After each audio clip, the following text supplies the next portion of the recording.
Welcome back, listeners, to Red Hunt, where dive into the captivating tales from relationship Reddit, unraveling love, heartbreak, and everything in between. So grab a cup of tea and join me on this rollercoaster journey. And don't forget to hit that subscribe button for more captivating stories. Am I the antagonist for reporting the fraud on my account and possibly getting my mom in trouble? I, a 22-year-old female, have been disowned by my mother, who is 42 years old, and we have had no contact for the past 6 months. This happened because she got angry at me for not informing her that I had gotten a new phone plan and no longer used hers, and had also changed my phone number. Since then, she has sent me a few emails from anonymous email accounts. Recently, my 15-year-old sister posted on Facebook asking for prayers for our mom. I reached out to her to find out what was going on, but she didn't provide much information and was being secretive. Later, she exploded with anger towards me, calling me heartless, selfish, and saying I wasn't a real sister to her, most likely because of our mom. This hurt me deeply since I helped raise her, and I have a lot of love for my siblings. For my own well-being, I blocked both my sister and my mom's phone numbers, although I later found out that my sister had changed her number, as well as their social media accounts. Things calmed down for a while. However, this morning, while on my way to class, I received an email from my bank stating that my phone number, username, and other information had been updated.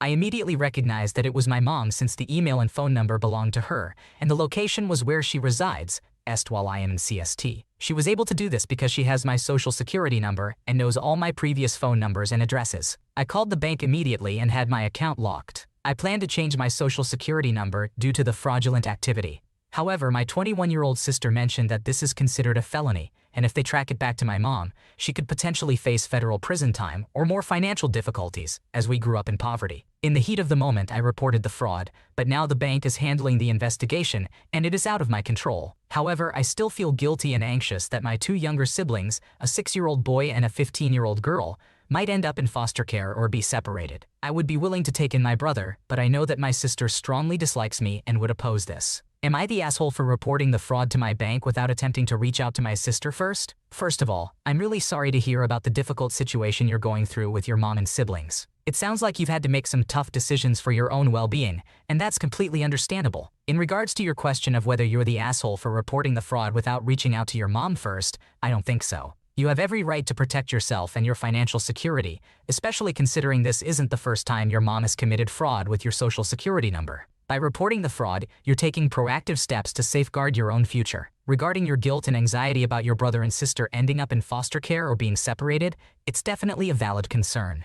However, it's important to remember that you can only control what you do, not the actions and decisions of others. If you believe that you can provide a safe and nurturing environment for your brother, then considering taking him in might be a viable option to explore. It's unfortunate that your sister hates you right now, but it's possible that her perspective might change over time. Am I the antagonist for yelling at my mom after I found out she named me after one of my stillborn cousins? Last month, I learned that my mom named me after one of my stillborn cousins. My aunt, who is my mom's sister, unfortunately had 4 stillborn children, and her only son is the one I was named after. I was aware that my aunt had lost kids, but I never knew that her son and I shared a name. It's worth noting that my name is not very common, and I've never come across another person with the same name. While I always enjoyed having a unique name, knowing its origin now makes me feel uncomfortable. For as long as I can remember, my aunt has had a strong dislike for my mom and has never wanted to be around her. I could sense the awkwardness she felt around me, but I could never figure out why. It was strange because my entire family gave me a nickname, unrelated to my actual name, which everyone used for me. While that wasn't too peculiar, I did wonder about it. I recall that during a party they threw last year to celebrate my art award, they used my nickname, which is more of a pet name, on the cake banners and other decorations. They didn't include my first name at all. Before Christmas, I had a conversation with my cousin, who is my uncle's child. I asked her why everyone referred to me by my nickname instead of my actual name, and she explained that it was difficult for them to use my given name without thinking about my deceased cousin. I was confused and asked for clarification. She shared that it was a whole ordeal, and my mom almost lost her entire family because of it. My aunt was incredibly angry with my mom. Apparently, my mom even told my dad that my name was already decided, leaving him with no real say in the matter. Knowing that every time they hear my name, they think of my deceased cousin who never had a chance to live and grow, makes me incredibly uncomfortable. I understand that naming people after deceased family members is a common practice, and that's perfectly okay. However, naming me after an infant who was stillborn feels unsettling. I confronted my parents about this, and my mom tried to dismiss it, saying that it's not a big deal and that I shouldn't feel ashamed, but rather my aunt should be the one feeling ashamed. I challenged her on how she could be so insensitive toward her own sister. This didn't sit well with her, and about a week ago, everything boiled over. She then told me that I had no right to be angry. That's when I lost my temper and started yelling, expressing how she had burdened me with a name that constantly reminds everyone of a tragedy. I told her that the name is more associated with my deceased cousin than with me, which is understandable considering that they lost him so early, and it will also bring to mind his sisters who also didn't make it. In response, my mom said that I had no right to yell at her and that I am just as bad as the rest of the family, who treated her poorly for choosing my name. Now, I'm wondering if I am the one in the wrong. So, am I the asshole? It's completely understandable that you feel uncomfortable knowing the origin of your name and the connection it has to your stillborn cousin. It's not fair for your mom to dismiss your feelings and try to shift the blame onto your aunt. The situation seems to have caused a lot of tension within your family, but you have every right to express your emotions and question your parents' decision. Am I the antagonist for telling my sister-in-law to stop being bitter about my wife's successful pregnancy after she had multiple miscarriages? I am a 26-year-old man who is married to my 24-year-old wife. My older brother, who is 30 years old, is also married to my sister-in-law, either 28 or 29 years old. My brother and sister-in-law have been married longer than my wife and I. Unfortunately, my sister-in-law has experienced multiple miscarriages in the past, either in the first or second trimester. Despite their struggles, they continue to try for a baby. On the other hand, my wife and I got married last year. Shortly after our wedding, she became pregnant, and we welcomed our baby a little over a month ago. We spent Christmas with her family and celebrated New Year's Eve with mine. During our Christmas dinner with extended family, many of whom hadn't met the baby yet, there was a lot of excitement. My aunts, cousins, and grandmothers were all eager to ask questions about my wife's well-being, the delivery process, and how she was coping with caring for the baby. I believe this is normal behavior in such situations. However, my sister-in-law and brother displayed noticeable bitterness, similar to previous instances since my wife and I found out about her pregnancy. At one point, my sister-in-law expressed her annoyance with the constant baby talk. Her comment frustrated me, so I responded by suggesting she go home and have chicken nuggets by herself if being around happy people bothered her. This led to an argument, and eventually, my brother and sister-in-law left the gathering. It has been a couple of weeks, and I continue to receive texts from family members who are concerned about how I treated my sister-in-law and brother. I don't believe I treated them poorly. It is not my wife's fault that she had a successful pregnancy, and it is natural for a new baby in the family to be a topic of conversation. While some people may view my response as insensitive, I would like to know your opinion on the matter. Was I in the wrong here? It's understandable that your sister-in-law and brother are going through a difficult time with their repeated miscarriages. However, it's also important to acknowledge that their struggles don't invalidate the joy and excitement around your wife's pregnancy and the birth of your baby. It seems like you have tried to be considerate and understanding in the past, even offering to drive them home during the gender reveal party when your sister-in-law was upset. That being said, your response during the Christmas dinner might have come across as insensitive to them. It's understandable that your sister-in-law may feel overwhelmed and upset considering her own experiences. While it's not their fault either, it sounds like their bitterness and comments have made it difficult for you and your wife to celebrate happily. It might be worth reaching out to your brother and sister-in-law to apologize for any unintended insensitivity, explaining that you never meant to hurt them but were simply caught up in the conversations surrounding your own baby. It's important to acknowledge their pain and offer support, but also to ask them to consider how their comments and behavior have affected you and your wife in the past. Additionally, it would be helpful for your entire family to have an open conversation and establish boundaries. Everyone should aim to be sensitive to each other's feelings, but it's also crucial to have an environment where each joy and accomplishment can be celebrated without guilt or bitterness. Am I the antagonist for refusing to attend my father's wedding? I, 18-year-old male, lost my mother to cancer 7 months ago. She had been sick for 3 years, and in the last 2 months, we found out that my dad had been having an affair almost the entire time she was sick. When my mom learned about it, she was devastated. Adding to the pain, my dad's affair partner wanted to straighten things out before my mom died. As a result, my dad was kicked out of the house, and my mom changed her funeral plans to ensure he couldn't attend. She also altered her will to make sure I would inherit everything and not him. She arranged for my aunt to have temporary guardianship over my inheritance so that my dad couldn't access it. It was evident that my mom did not approve of my dad being with someone else while she was alive, and that she did not want things to appear okay after her death. Losing my mom was incredibly painful, and I am still trying to come to terms with life without her. On top of that, I resent my dad for the pain he caused during my mom's final months. He made everything unnecessarily difficult by being unfaithful to her. It didn't take long for my dad to get engaged to his affair partner after my mom passed away. They decided to wait a year before making it public to save face. However, I have minimal contact with my dad, and any involvement I have with him is because he reaches out to me. He wanted me to know about his engagement and meet his new partner, which felt forced upon me. During our last conversation, they mentioned sending me an invitation to the wedding, but I made it clear that I won't attend and won't even bother to RSVP. They were upset and tried to guilt me by talking about the future and other irrelevant things. In response, I told them that if they believed they were worthy of being grandparents, something they brought up,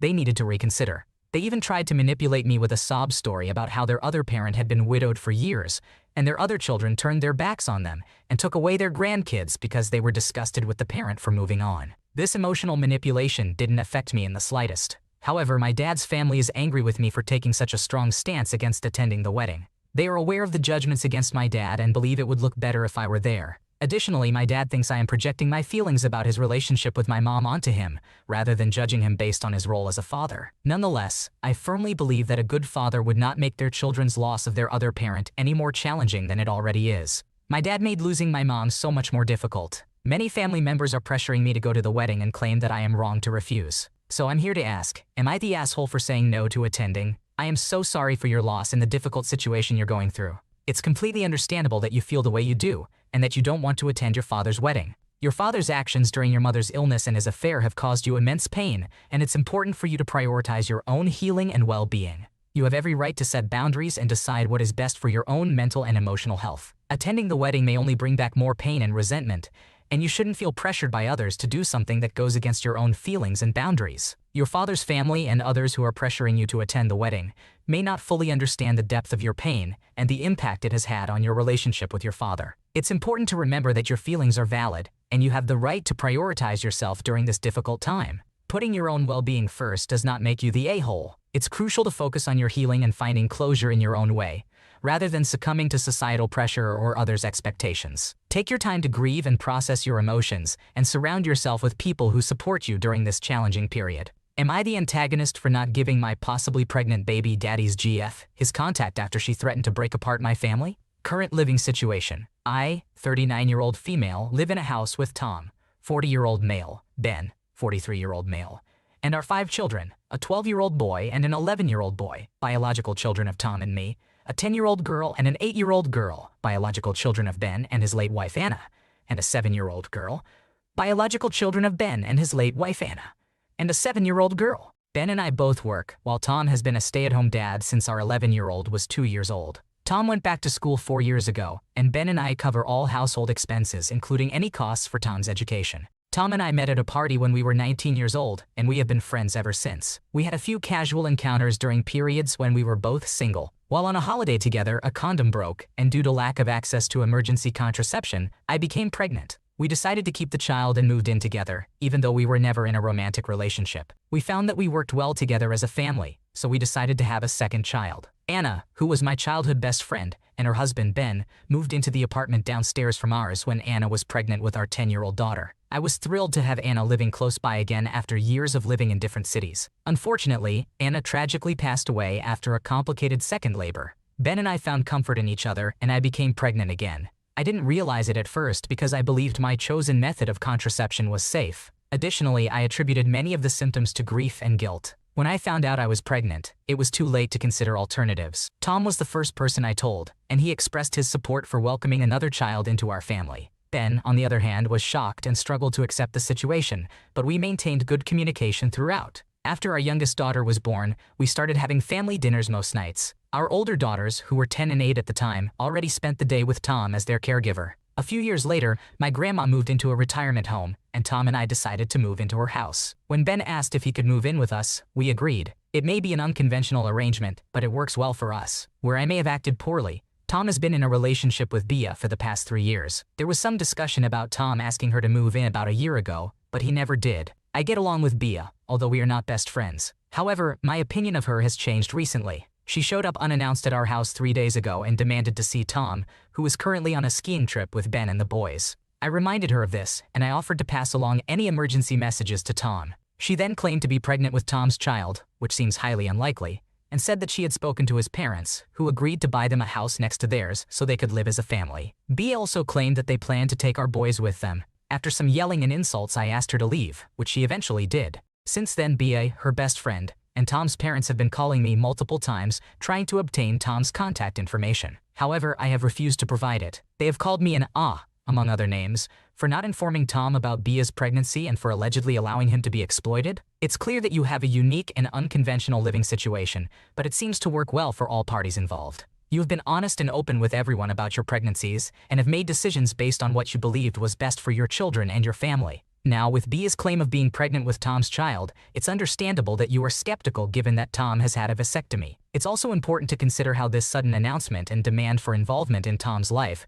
could potentially disrupt the family dynamic that you have all worked hard to establish. Given that Tom is currently on a skiing trip and not readily available, it is reasonable for you to withhold his contact information until he returns and can deal with the situation himself. It's not your responsibility to give away someone else's contact information, especially in a situation where emotions are running high. Overall, it sounds like you have done your best to navigate a complex situation and prioritize the well-being of your children and the stability of your family. Keep standing your ground and maintaining your boundaries. My boyfriend introduced me to his parents after a year and I'm disappointed. My boyfriend and I have been in a relationship for a year now, and he recently introduced me to his parents. However, after meeting them, I feel disillusioned with the relationship. I've come to realize that I've been taking care of him without receiving anything in return. The night before our meeting, my boyfriend messaged me that he's going clubbing, as he usually does twice a week, without giving me any notice. He mentioned that he wouldn't go too hard, but I wasn't surprised. The next morning, I saw pictures of him and his friends at an afters party at 4 a.m. on social media. So much for not going hard. I didn't hear from him, so I asked about our plans. His response was vague, suggesting we grab a coffee or a meal somewhere, but he didn't have anything organized. This frustrated me because he had a whole month to plan. By that time, I had already run errands, done my hair, makeup, and gone to a nail appointment to look nice. I even picked up a bouquet for his mother on my way to meet them. When I approached my boyfriend and his parents, I felt disheartened. I was dressed in a silk dress with my hair and makeup done, while he appeared hungover and wearing the same dirty outfit from the night before. His mother even commented that she had to practically drag him out of bed. My boyfriend didn't have a clue about our plans and suggested going to a chain pub called Weatherspoons. At this pub, you have to order and pay using a mobile app. To my surprise, my boyfriend paid for his parents' meals, but I had to order and pay separately for myself. Additionally, as someone with celiac disease, the menu wasn't accommodating to my allergies. His father commented on the small portion sizes of the burgers, and my boyfriend suggested going to another chain pub later. However, the last time he took me there, they had minimal gluten-free options, which upset me. It felt like he forgot about that experience, and I felt awkward and hungry while he enjoyed a loaded burger. It made me question how he could forget,